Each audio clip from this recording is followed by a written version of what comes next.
Hi అండి, welcome to thank you Siri channel. అందరు ఎలా ఉన్నారండి? బాగున్నారా? నేనైతే చాలా బాగున్నానని చెప్పలేను, కానీ బాగున్నాను. ఎందుకు అలా అన్నానంటే కొంచెం హెల్త్ అయితే అప్సెట్ అయింది. ప్రజెంట్ ఇప్పుడైతే బాగానే ఉంది. ఒక 3 days నుంచి అయితే చాలా ఇబ్బంది పడ్డాను అనమాట. అసలు ఏమైందో చెప్తాను. ఈరోజు అయితే స్కూల్కి లంచ్లోకి క్యారెట్ ఫ్రై అయితే పెడుతున్నాను. నేను ఎప్పుడు క్యారెట్ ఫ్రై పెట్టినా అంటే క్యారెట్ ఫ్రై చేసేటప్పుడు మామూలుగా క్యారెట్ ఫ్రై కోసం ఇలా కోరతాం కదా, అలా కోరేటప్పుడు నా చెయ్యి నొప్పి వస్తుంది అనమాట. అందుకని నేను ఏం చేస్తానంటే క్యారెట్ని పీల్స్ ఆఫ్ చేసేసి చెత్త అంతా ఉంటుంది కదా పైన, అదంతా కూడా తీసేసి చక్రాల కింద కోసేసి మిక్సీలో వేస్తాను అనమాట. మిక్సీలో బరక్ కింద ఒక 2-3 జరుకులు ఇస్తే అది కొంచెం బరక కింద అవుతుంది. అంతే, ఇంకా దాన్ని తీసుకొచ్చి ఇలాగ పోపు పెట్టేసి నేను క్యారెట్ ఫ్రై కింద చేసేస్తాను అనమాట. మామూలుగా అయితే కొంచెం టైం టేకింగ్ కదా ఇలా చేతితో చేయాలంటే. ఇలా స్కూల్కి వెళ్ళేటప్పుడు ఇంకా అసలు అవ్వదు, అలాగే చేసేస్తాను నేనైతే. పెద్ద డిఫరెంట్ ఏమి ఉండదు, బాగుంటుంది, బాగా మగ్గిపోతుంది కాబట్టి. తర్వాత రైస్ ఒకటి మార్చారు కదా, లాస్ట్ వీడియోలో పెట్టాను. ఈ రైస్ అయితే అస్సలు బాగాలేదనమాట. బాగాలేకపోవడం అంటే నేను ఎంత పదునుగా వచ్చినా రైస్ అయితే పాడైపోతుంది. పాడవడం అంటే మెత్తగా అయిపోతుంది అనమాట. అది కొంచెం ఇబ్బందిగా ఉంది. ఇంకా రైస్ ప్యాకెట్ అయ్యేంత వరకు ఇంకా తప్పదు. నేను 3 సార్లు 3 రకాలుగా వండానమాట. అంటే పదును చూసుకొని కొంచెం పదునుగా ఉన్నప్పుడు దింపడము, కాస్త ఉడికిందా, అలాగే ఎన్నిసార్లు చేసిన ఇప్పటికీ కనీసం ఇప్పుడు 6 times అయినా వండాను. అయినా సరే అది అలానే వచ్చేస్తుంది అనమాట మెత్తగా. ఈయనకైతే అసలు నచ్చలేదు. ఇంకేం చేస్తాను, తెచ్చుకున్న తర్వాత ఇంకా తప్పదు కదా. ఇంకా స్కూల్ నుంచి అయితే వచ్చిన తర్వాత ఇంకా ఆదర్శని అయితే చదివిస్తున్నాను. అక్కికి ఆదర్శకి అయితే స్నానాలు అయిపోయాయి. ఇంకా ఆదర్శ అయితే హోంవర్క్స్ చేస్తున్నాడు. అక్కి అయితే ఇంకా నాతో పాటు చూశారు కదా, నేను బట్టలు మడతెడుతుంటే నాతో పాటు అది కూడా మాట్లాడుతుంది. చూడండి, సగంలో ఈ గేట్ దగ్గరికి వచ్చి చూడండి, అసలు భయం లేకుండా 2 గేట్ల మీద 2 కాళ్ళు వేసి ఎలా ఊగుతుందంటే, నేను వద్దన్నా సరే పర్వాలేదు బాగుంది నాకు అని చెప్పేసి అంటుంది. నాకేమో భయం, ఎక్కడ పడిపోతే మూతికి ఎక్కడ తగులుతుంది అని. దీనికి అస్సలు భయం లేదు. చూడండి ఎలా చేస్తుందో. వద్దన్నా సరే అసలు వినట్లేదు. ఇంకా దాన్ని రమ్మని చెప్పాను అనమాట. తర్వాత వస్తానంది. సరే అని చెప్పేసి నేనైతే లోపలికి వచ్చి ఇంక బట్టలు అయితే మడత పెడుతున్నాను. మడత పెట్టుతూ ఆదర్శని అయితే చదివిస్తున్నాను అనమాట. పైగా ఏంటంటే ఈ వారంలో ఆదర్శకి ఎస్ఐ రైటింగ్ కాంపిటీషన్ ఒకటి ఉంది స్కూల్లో. ఇంకా దాన్ని కూడా ప్రిపేర్ చేయించాలి. తర్వాత నా దగ్గరికి వస్తున్నారు కదా ఒక అబ్బాయి ట్యూషన్కి, తనకు కూడా ప్రిపేర్ చేయించాలన్నమాట ఎస్ఐ రైటింగ్. తర్వాత టాపిక్ ఒకటి ఉంది, స్పీచ్ అనమాట. ఈ ఎస్ఐ రైటింగ్కి అయితే ఇలా ఈవినింగ్ టైం చదివించట్లేదు, కానీ మార్నింగ్ నేను లెగుస్తాను కదా అలా 5కి. సో ఆదర్శని 6కి అలా లేపుతున్నాను అనమాట. 6కి లేపి ఎస్ఐ రైటింగ్ అయితే ప్రిపేర్ చేస్తున్నాను. ఈరోజు మార్నింగ్ అలాగే లేపాను. మార్నింగ్ లేపి చదివించాను అనమాట. అసలు మొత్తం ఎన్ని పాయింట్స్ అంటే 8 points ఇచ్చాను. 8 points కూడా అంటే స్కూల్లో ఇచ్చేసారనమాట, ఇది చదువుకురండి అని. ఆ పాయింట్స్ నేను చదివిస్తున్నాను. బాగా చెప్తున్నాడు అనమాట. మరి మన దగ్గర ఎంత బాగా చెప్పినా అక్కడ కాంపిటీషన్ దగ్గర పోటీల్లో బాగా చెప్పాలి కదా. అది కూడా నేను వీడియో తీస్తాను, షార్ట్ పెడతాను. నాకు హెల్త్ బాగాలేదన్నాను కదా, ఏమైందంటే ఒక 1 week బ్యాక్ నాకు చాలా హెడేక్ అనిపించింది అనమాట, రైట్ సైడ్ ఓన్లీ. అందుకని ఏం చేశాను, ఈయనకి ట్యాబ్లెట్స్ తీసుకురమ్మంటే ఈయన 3 రకాల ట్యాబ్లెట్లు ఏవో మెడికల్ షాప్ దగ్గర తీసుకొచ్చారనమాట. అవి 2 సార్లు కంటే 2 మోతాదులకి ఇచ్చారు. ఫస్ట్ టైం వేసుకున్నప్పుడు బాగానే ఉంది, అమ్మే తగ్గింది అనుకున్నాను. ఇంకా 2వ సారి ఉంది కదా అని అది కూడా వేసేసుకుంటే ఆ నైట్కి బాగానే ఉంది, పడుకున్నాను. నెక్స్ట్ డేకి ఏమైందంటే ఒళ్ళంతా చిన్నగా పొక్కులు వచ్చాయి అనమాట. అదేంటంటే ట్యాబ్లెట్ పడలేదేమో, సరే ఇంకా అయిపోయినాయి కదా ఇంకా అని ఊరుకున్నాను. అంతా ఆ రోజు అయిపోయింది.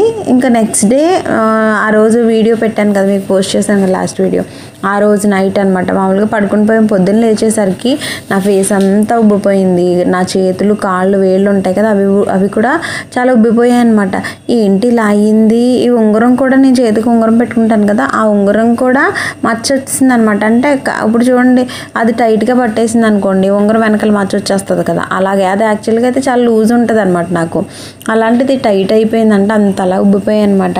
ఏంటి ఇలా అయిపోయి అని అనుకున్నాను, కానీ పెద్దగా పట్టించుకోలేదు. అది నేను లేచిన ఒక 1/2 hourకి అంటే అరగంట తర్వాత ఏమైంది అనుకుంటున్నారు, జాయింట్స్ ఉంటాయి కదా వేళ్ళకంటే మనం ఫోల్డ్ చేసే దగ్గర జాయింట్స్ ఉంటాయి కదా, ఉన్న ప్రతి జాయింట్ దగ్గర నొప్పులు స్టార్ట్ అయ్యాయి అనమాట. వేళ్ళ దగ్గర, తర్వాత రిస్ట్ ఉంటుంది కదా, రిస్ట్ దగ్గర, ఎల్బో దగ్గర, మోకాళ్ళ దగ్గర, తర్వాత ఫీట్ ఉంటుంది కదా, మొత్తం ఎక్కడైతే జాయింట్స్ ఉంటాయో ప్రతి చోట కూడా నొప్పులు స్టార్ట్ అయ్యాయి అనమాట. ఏంటి ఇలాగవుతుంది అని అనుకున్నాను. అయితే ఇంకా నేను చెప్తాను కదా చుట్టుపక్కల వాళ్ళకి, ఇలాగే చెప్తాను కదా, వాళ్ళందరూ అందరూ ఏమన్నారంటే ఒక్కొక్కరు ఒక్కో రకంగా చెప్తున్నారు అనమాట. ఒక్కొక్కళ్ళేమో ఇదేంటి ఈ వయసులో రాకూడదు ఇలాగా అని ఒకళ్ళు, ఇంకొకళ్ళేమో జాయింట్ పెయిన్స్ ఏంటి ఇప్పుడు వచ్చాయి రాకూడదు వెంటనే అర్జెంట్గా హాస్పిటల్కి వెళ్ళారు ఒకళ్ళు, ఇంకొకళ్ళేమో నాన్ వెజ్ ఎక్కువ తింటున్నావేమో అందుకని అలా వచ్చేసిందని ఒకళ్ళు. ఇలా అనమాట వాళ్ళకి ఏది అనిపిస్తే వాళ్ళు అయితే చెప్పారు. నాకు ఒక్కొక్క వాటికి ఇదేంటి అని భయం వేసింది. అసలు యాక్చువల్గా అయితే ఈ ఏజ్లో ఈ జాయింట్ పెయిన్స్ అనేవి రావు కదా, ఇదేంటి ఇప్పుడు వచ్చాయి ఏమైనా ప్రాబ్లం వచ్చిందా ఏంటి బాడీలో అని చెప్పేసి ఒక క్షణం అయితే నాకు భయం వేసింది అనమాట. ఇంకేం చేశాను ఆ రోజు నేను మామూలుగానే తగ్గుతాయిలే అవే అని చెప్పేసి స్కూల్కి వెళ్ళిపోయాను అనమాట. స్కూల్కి వెళ్ళిన తర్వాత ఏమైందంటే నేను బోర్డు మీద క్వశ్చన్ ఎక్కిస్తాను కదా, చాక్ పీస్ తీసుకుని ఇలా కూడా రాయలేకపోయాను అనమాట. వేళ్ళు అంత తలనొప్పి వచ్చాయి. నా క్లాస్ రూమ్ పైన ఉంటుంది అనమాట, మెట్లెక్కి వెళ్ళాలి.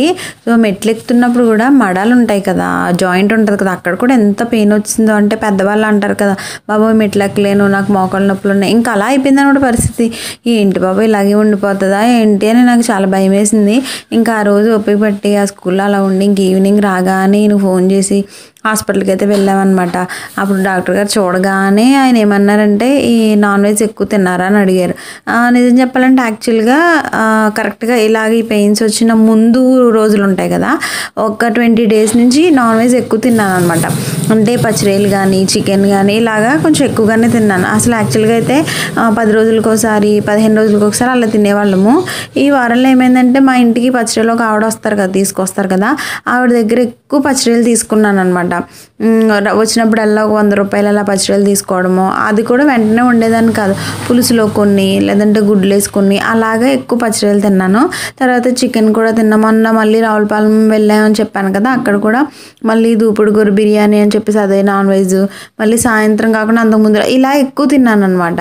అయితే అందువలనంట అసలు మ్యాక్సిమం నాన్ వెజ్ వల్లనే ఆ పెయిన్స్ అనేవి వస్తాయంట. యాక్చువల్గా ఈ ఏజ్లో పెద్ద అయిన తర్వాత వచ్చేవి వేరు, ఈ ఏజ్లో అయితే ఎక్కువ నాన్ వెజ్ తినడం వల్ల అయితే వస్తాయంట.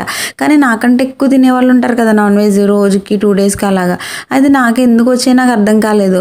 అయితే మెయిన్ ఆయన ఏం చెప్పారంటే పచ్చిరేలు అస్సలు తినొద్దు, పూర్తిగా అవాయిడ్ చేసేయండి, అసలు పచ్చిరేలు తినడం వల్లే మీకు ఇలా వచ్చిందని చెప్పారు. నాకు నిజంగా షాక్ అనమాట. ఇవో పచ్చిరేలు తింటే ఇంత తేడా వస్తుందా బాడీలో అని అనిపించింది. ఇంకేమన్నారంటే డాక్టర్ గారు బ్లడ్లో ఆక్సిజన్ ఉంటుంది కదా, ఆక్సిజన్ లెవెల్స్ అనేవి తగ్గిపోయాయి, సో అందుకని చెప్పేసి నీకు ఇలా అయ్యింది, అసలు యాక్చువల్గా ఈ ఏజ్లో రాదు, ఇంకొకసారి వచ్చిందంటే కనుక ఇబ్బంది పడతావమ్మా అని చెప్పేసి అన్నారనమాట. అయ్యి బాబు ఇప్పటి నుంచి హెల్త్ ప్రాబ్లమ్స్ ఏంటి అనిపించింది, నాకైతే భయం వేసింది అనమాట. 3 రకాల టాబ్లెట్స్ అయితే ఇచ్చారు, 3 daysకి ఇచ్చారనమాట. అవి వేసుకున్న ఫస్ట్ డోసేజ్ నుంచే నాకు మెల్లమెల్లగా అవి అయితే తగ్గాయి. కానీ ఈ బాబు ఒక్క పని కూడా చేయలేకపోయేదాన్ని. కానీ ఏంటంటే మరి పిల్లలు ఉన్నారు తప్పదు కదా, ఇంకా అలాగే భరించి అలా అయితే చేశాను. తర్వాత ఇంకొక విషయం ఏంటంటే ఇంకేమీ తినొద్దంటే పచ్చిరేలు ఒకటి, చికెన్ ఒకటి. చికెన్ అయితే పూర్తిగా తీసేయమన్నారు, చికెన్ ఒకటి పచ్చిరేలు ఒకటి పూర్తిగా మానేయమన్నారు. చికెన్లో ఇవి ఉంటాయి కదా నాటుకోడి, తర్వాత ఫారం కోడి, బ్రాయిలర్ ఇలాంటివి ఏం తినొద్దన్నారు. నాటుకోడి మాత్రం తినమన్నారు, అవి స్వతహాగా అంత ఓన్గా తిరిగి పెరుగుతాయి కదా, అవి అయితే పర్వాలేదు. ఎందుకండి అని అడిగితే చికెన్కి ఇవన్నీ ఏంటంటే వెయిట్ పెరగడం కోసం, అంటే మాంసం రావడం కోసం వాళ్ళకి ఏంటంటే తక్కువ డేస్లో అవి చికెన్ అయిపోవడానికి ఇంజక్షన్లు అవి వేస్తారు కదా అంటారు కదా, అవన్నీ ఇవ్వడం వల్ల వాటిని తినడం వల్ల ఇండైరెక్ట్గా మన బాడీకి వచ్చేస్తున్నాయి అనమాట అవి, దానివల్ల అయితే ఇలా అవుతుందంట. సో ఈ వీడియో చూసే వాళ్ళు జాగ్రత్త అండి, చికెన్ అనేది తగ్గించండి. డాక్టర్ గారు ఏం చెప్పారంటే నాకనే కాదు ఇప్పుడున్న ప్రజెంట్ ఈ జనరేషన్లో ఎవరు కూడా చికెన్లు అవి పెద్దగా తినకూడదు, కానీ ఎవరు వినట్లేదు చెప్తేని. మటన్ మంచిదే, అలాగే చేపలు కూడా మంచివే. చేపలు చెరువు చేపలు ఉంటాయి కదా, ఇలా పెంచేవి ఏమైనా సరే తినకపోవడమే మంచిదని చెప్పారనమాట. సో నేను ఎందుకు చెప్తున్నానంటే ఏమో నాకు వచ్చిన ప్రాబ్లం వేరే వాళ్ళకి కూడా వస్తుంది కదా, ఒక్కళ్ళైనా వింటారు కదా. సో మ్యాక్సిమం చాలామంది ఇప్పుడు ఏంటంటే చికెన్లు బాగా తింటున్నారు, నేను తింటున్నాను, నాకు ఇలా అయింది కాబట్టి చెప్తున్నాను అనమాట. ఇప్పటి నుంచి అయితే చికెన్ అయితే అవాయిడ్ చేసేస్తాను.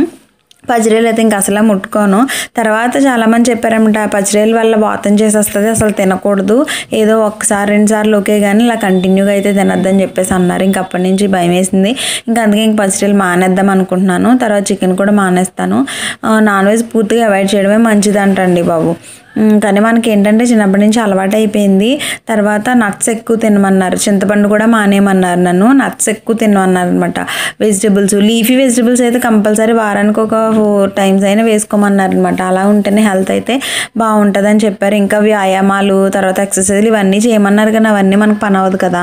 ఇంకా ఫుడ్తోనే చేయాలి. తర్వాత ఏమో రోజుకో నువ్వుల లడ్డు ఉంటుంది కదా, చిమ్లీ అంటాం కదా, అది తినమన్నారు. తర్వాత వేరుశనగుళ్ళు ఉంటాయి కదా, అవి తినమన్నారు అనమాట. ఇవి కనుక తింటే పర్ఫెక్ట్గా ఉంటుందమ్మా హెల్త్ అని చెప్పేసి అన్నారు.